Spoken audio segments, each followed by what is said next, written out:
adjust your posture.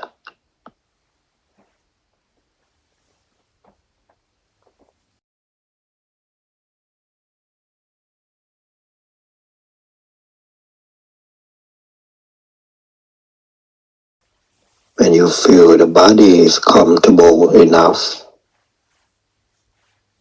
then deal with the breath. You can adjust this breath, that breath. Maybe you can find the breath that make the body even more comfortable. You can stick with that.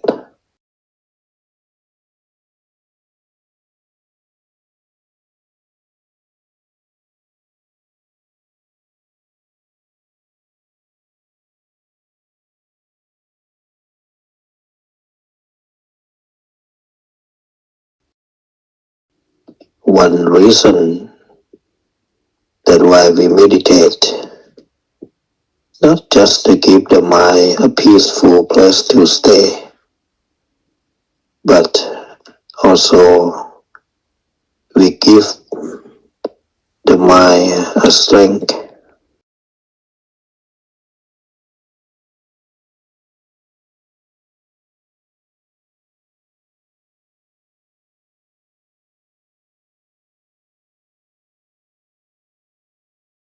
There is an English phrase for goodness or sake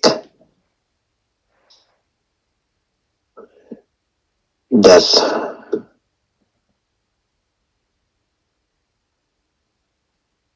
is about what we have repeated so many times,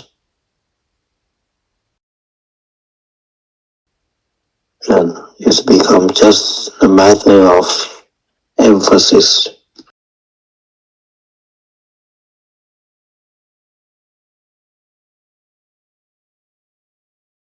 The real meaning of for goodness or sake, that's what you do something because it leads to the good result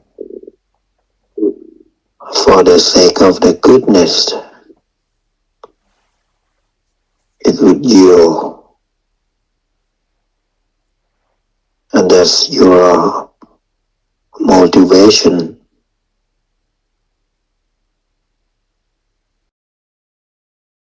So ideally, you want to learn how to get your likes in line with what's good. So the goodness of the meditation should require endurance, determination, and a persistence.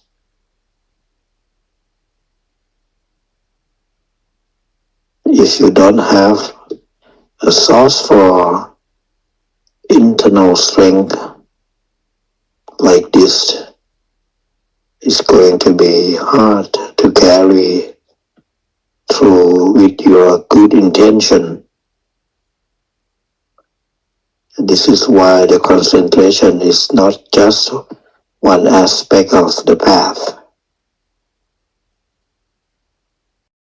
The Buddha placed the concentration as the center of the path to give you strength to carry through with the rest of the path. You try to get your heart well rested, get your mind well rested, with a sense of well-being, right, ease, and rapture, so that the heart and the mind will be strong enough to do the work that the rest of the path demands.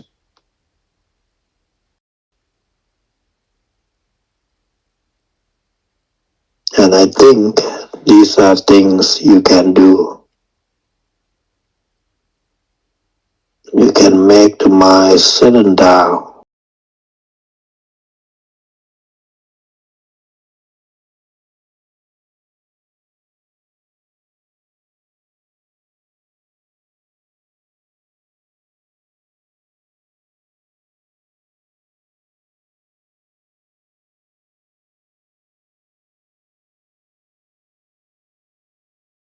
And you're really going to find something very, very good,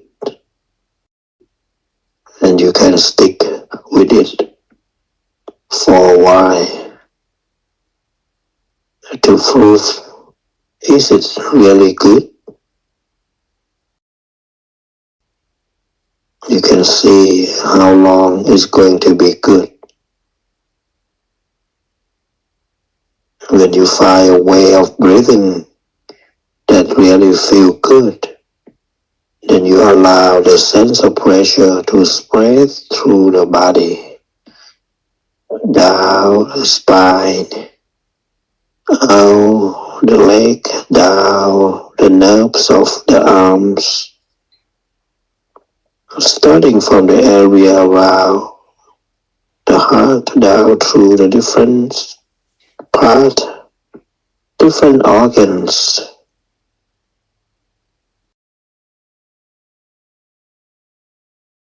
Try to sensitize yourself. The more sensitive you are to this area of your awareness, the more satisfying become.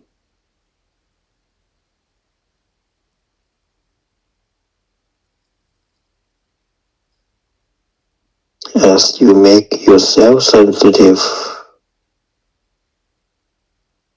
then the breath in the way that satisfies that sensitivity, you develop a pressure that's more and more refined.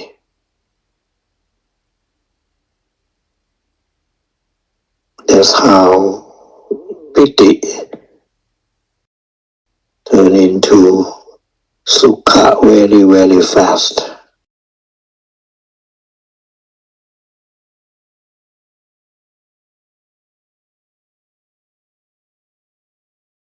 The pressure that's good,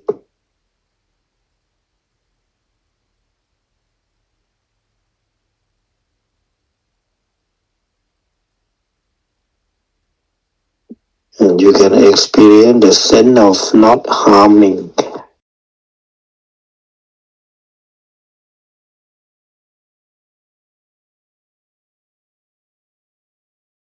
The sense of not harming anybody.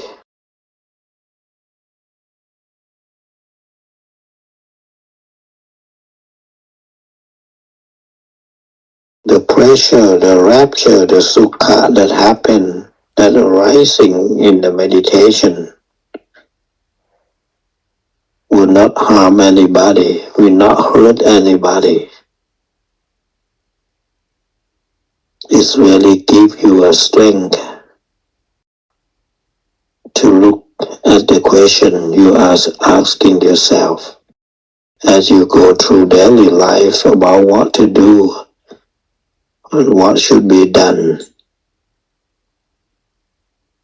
And I think this is a basic distinction in the Buddha's teaching.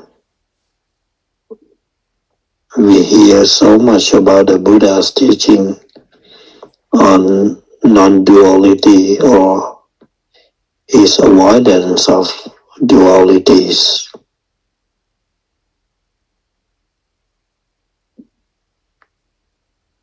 And one of his duties as a teacher, he said, was to give you a basis for deciding what should and what should not be done.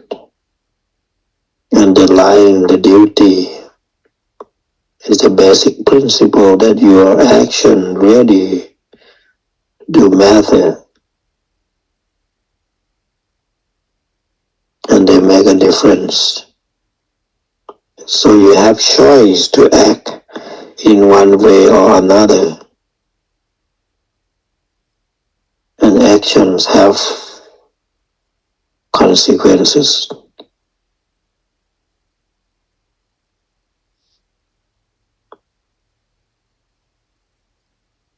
If you were to deny your power of choice, or the fact that your action has consequence, then there would not be any idea of should or should not.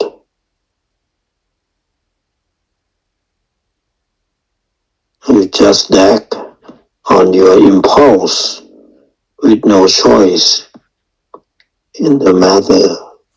But you do have choices, and action do have consequences. So if you want true happiness, those are the conditions for the Buddha's truths.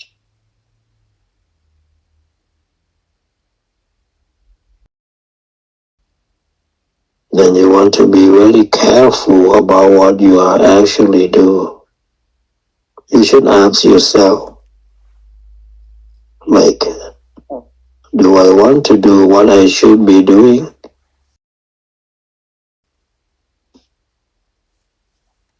This is where you have to learn how to talk to yourself during the meditation. Make yourself see the goodness that comes, the happiness that comes from doing the right thing. Part of happiness is a solid sense of self-worth. People who indulge in all their impulse find that after a while they have a little sense of self-worth at all. Or they have to blow up and inflate that sense of self-worth that does not really have anything to do with reality.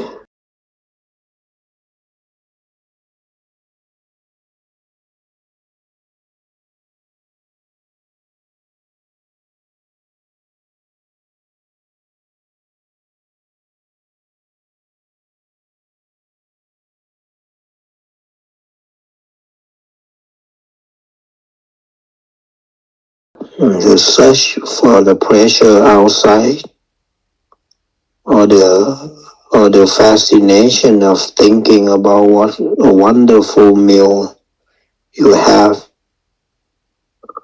how the next meal is going to be really good. I think that's really weaken you, make you weaker and weaker.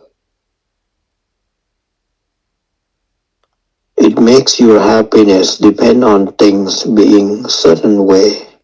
You become a hothouse plant. You can live only under a certain condition, right? If your happiness depend on outside, you can only live under certain condition. Your happiness can survive only under certain conditions. But if you are here learning how to find happiness with the breath, you can be anywhere. Sitting on the bus, in the doctor's office,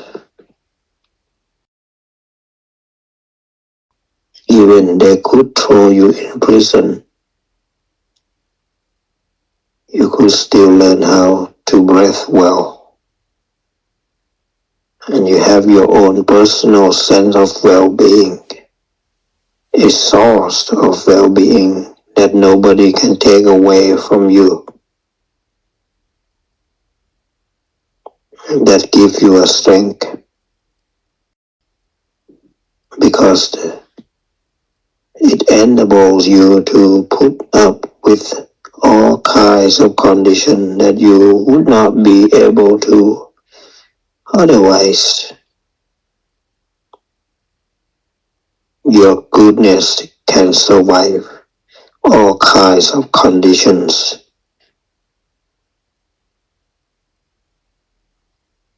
So we are here for peace of mind.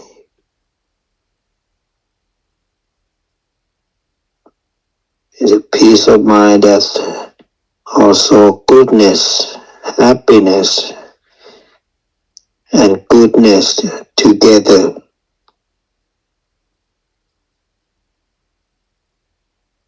And I think that's what makes this really special. We are all special together. Anybody can find peace of mind in just about any way.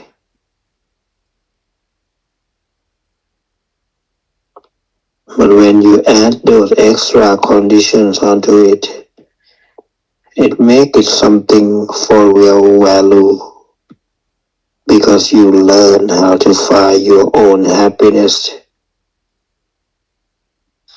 And this is a happiness.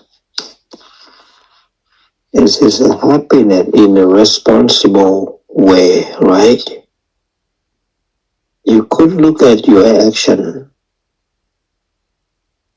You can see nothing that you would criticize yourself for. That means your peace of mind does not require putting up a huge wall of denial. It is also a peace of mind that can withstand all kinds of external changes because you made certain quality in your mind unchanged.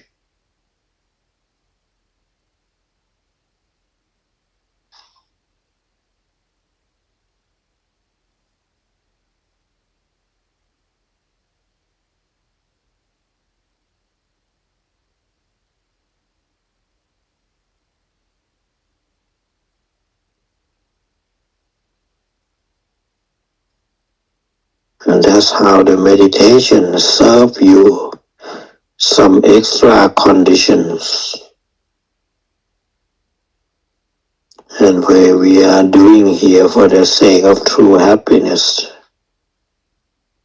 doing, we are doing for goodness sake.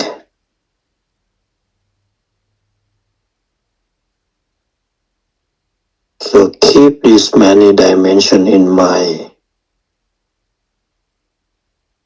We're making the practice of whole.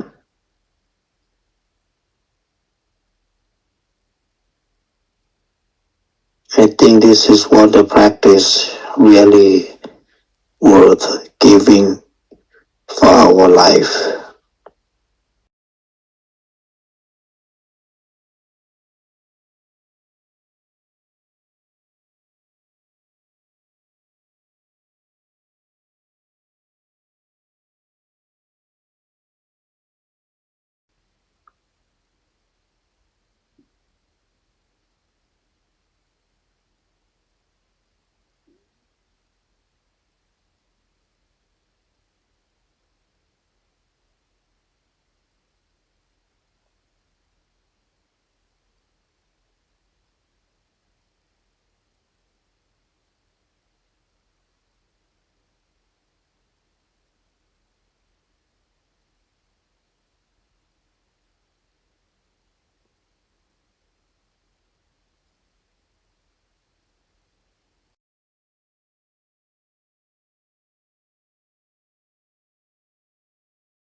remember the first time that being a human being scared me.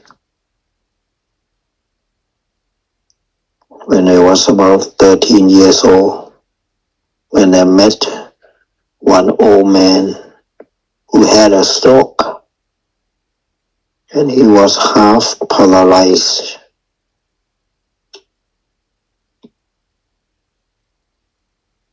That time I was really told that he has not always been that way.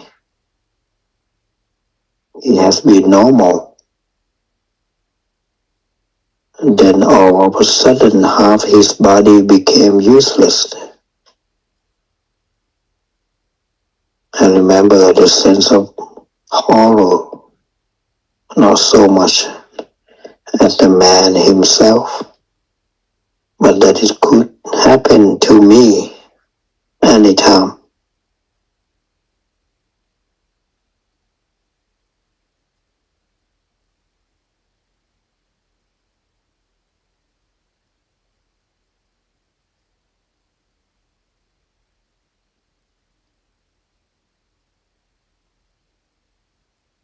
I think that was my first sight, seeing danger in birth.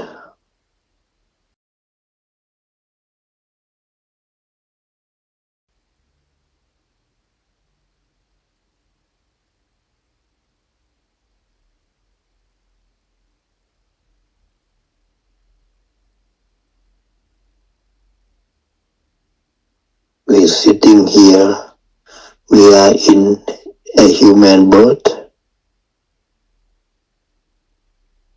It's not very secure place to be. We really want to find a way out if we want to find any real security or happiness. And I think this is why we meditate, because we believe in the power of the mind to find a true happiness more than ordinary.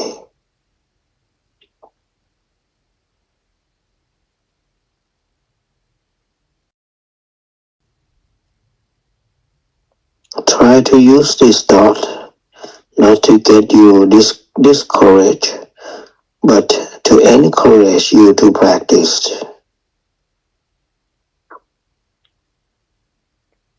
That is the use of heedfulness.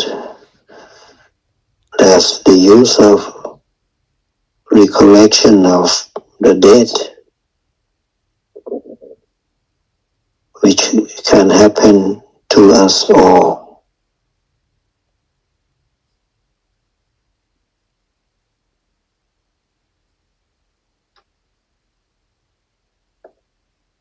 If we can recollect the dead in the way that makes us heedful, that is very auspicious thing. Very, very auspicious thing.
I remember one time when I go back to Thailand, I got to read one book, textbook they use for Dhamma examination. For lay people, it divides ceremonies into two sorts. One are those auspicious, the second are those inauspicious. The inauspicious one have to do with the dead, but the idea that anything associated with the dead is inauspicious is not a Buddha or is not a Buddhist idea. It's more like Brahmanical.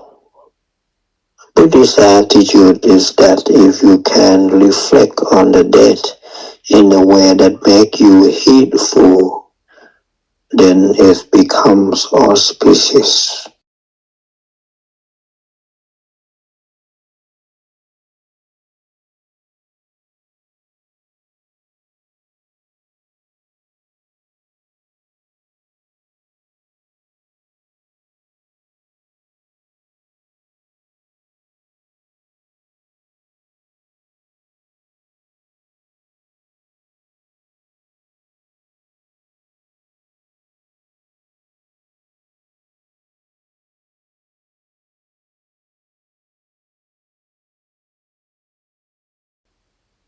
When you see a dead person,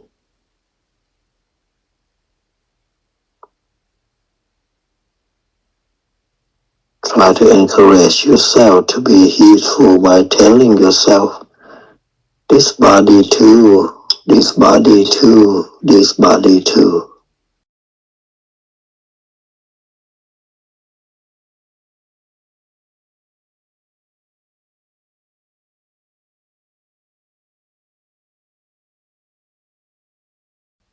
It is an unavoidable fate,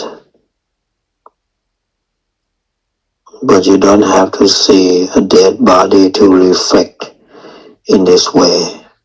You can just think about the fact that there is death and reflect on your own death too. I think we all read about death every day in the newspaper. Numbers vary,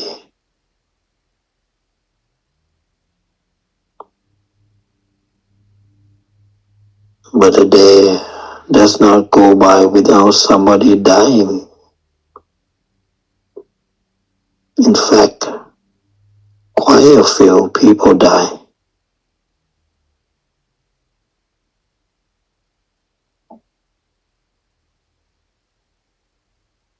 The doctor that used to do research on me, they said an average of 200,000 people a day, so all around the world, which means we should be very, very heedful. We have to be heedful in our virtue, heedful in our concentration, heedful in our wisdom or discernment.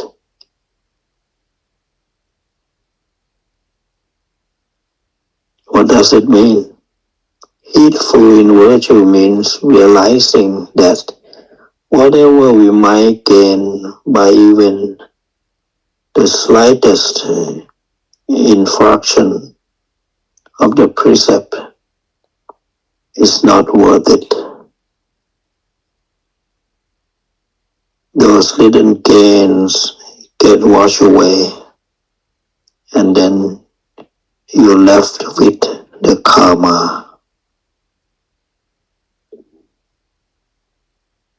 Heedful in your concentration means trying to be as careful as possible in your effort to get the mind to settle down, being alert, mindful, not just getting the mind to be still, but also watching the mind as it settles down. This way you can begin to understand when the mind does leave the topic of the concentration.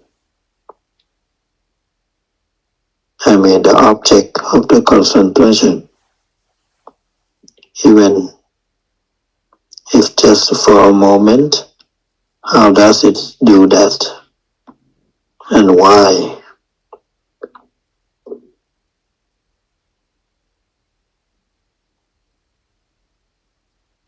So this is how you make the intention to stay with the breath. You work with the breath. You get familiar with the breath. And you can try more and more, even make the breath comfortable. So it make your meditation become a good place to stay. Instead of let the mind goes wander.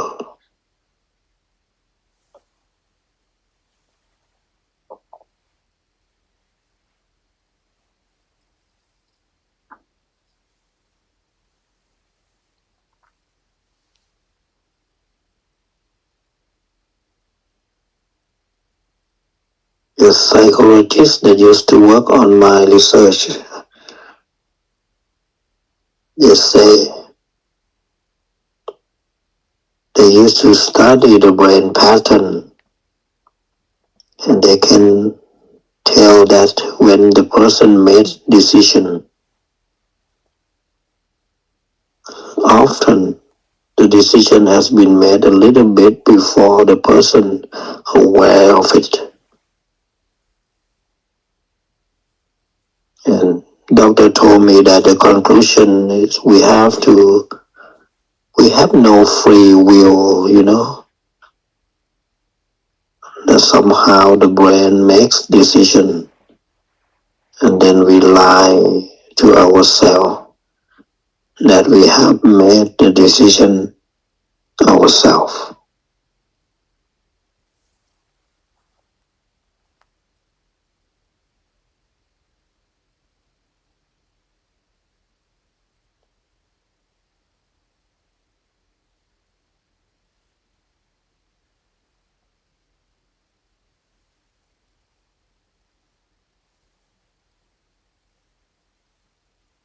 Heedfulness in discernment means when an insight comes, you cannot just accept it at face value. We have seen so many cases of the people who come to false conclusion that they are awakened. So you have to learn from the other people's mistake. You have got to watch yourself. When an insight arises, how does the mind respond? What is its immediate reaction?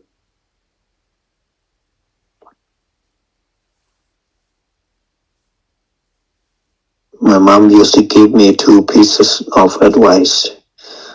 One is that when you gain an insight, you ask yourself, to what extent is the opposite true?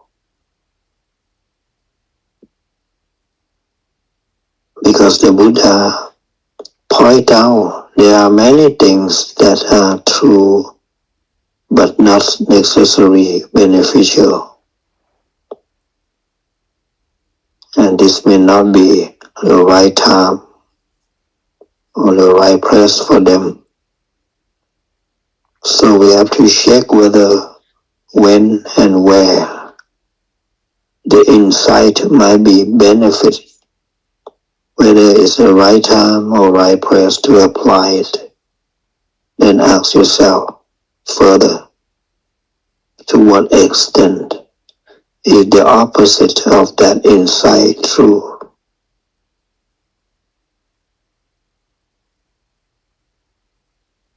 The second piece of the advice Mom told me is that whether there is true, there's going to be foulness at its shadow. Once you place a stamp on something as 100% true, something false has already slipped. So you have to be careful about your insight.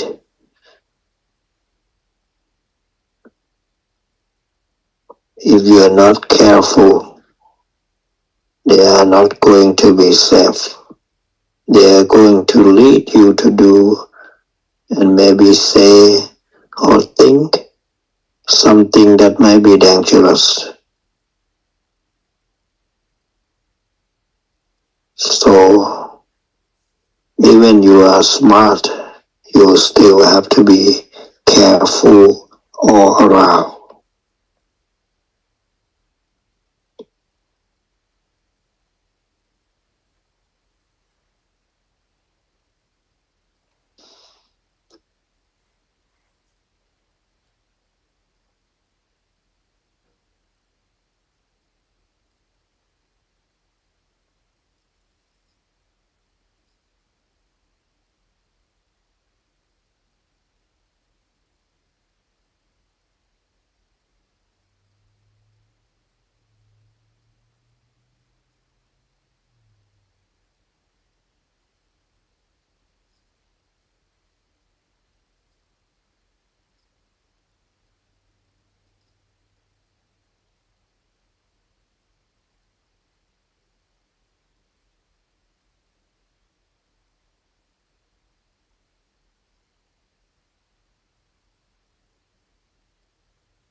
So you want to see the danger in birth, the danger in becoming, be alive to those dangers, but do not be overwhelmed by them.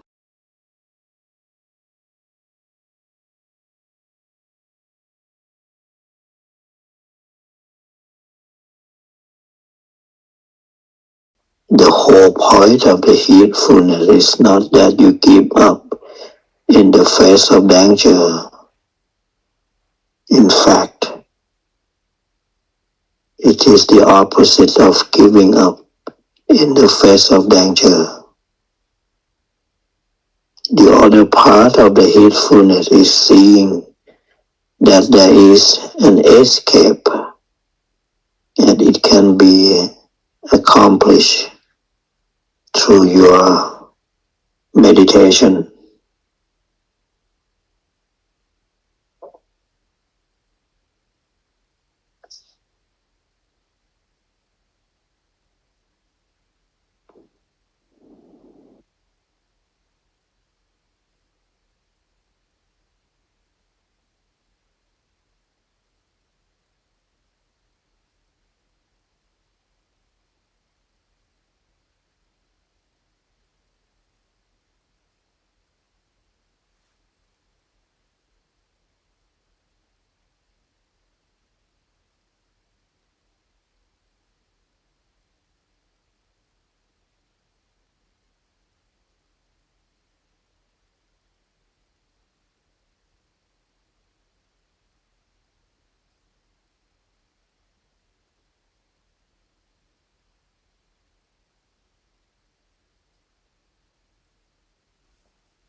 Before you open up your eyes,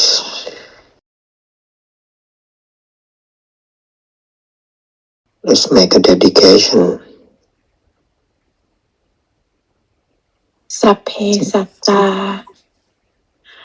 อเวราโหนตุอัพพยาปัชชาโหนตุอานิคาโหนตุสุขีอัตตานังปริหารันตุ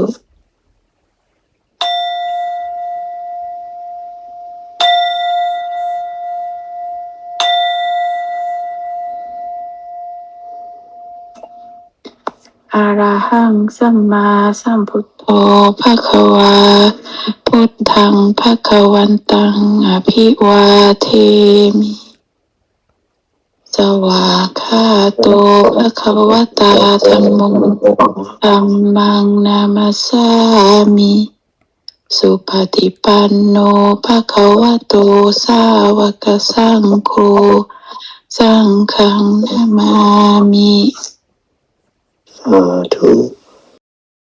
Alright, thank you so much for joining the meditation tonight. I wish you all having a good night and we'll see you next time.